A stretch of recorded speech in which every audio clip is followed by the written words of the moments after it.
Субвенциите што ги земаат земјоделците треба да ги користат за набавка на репроматеријали, пропишани количини на ѓубрива, пропишани и регистрирани хербициди и семенски материјал, за на крајот да добијат подобри приноси.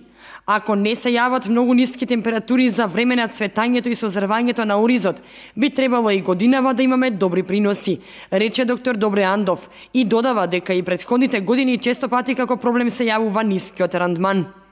Значи, негде просечно околу 50% е бел ориз, останатото се други, како што се оризовите трици, плевата, љушпата и скршениот ориз. Значи, што повисок рандман, значи повисок принос на бел ориз, односно повеќе пари за самиот земјоделец.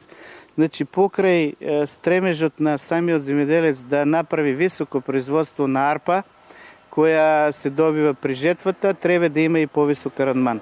Рандманот е едно својство кај оризот кој зависи од многу фактори кои тоа треба да го знаат земјоделците. Значи, зависи, реков на почетокот, од климатските услови, зависи од сортата, зависи од агротехниката, значи од примената на ѓубривата. Со превисоки дози на азотни ѓубрива и еднострано ѓубрење само со азотни ѓубрива доведува до кршливост на оризот и има помали приноси на бел ориз, односно рандман.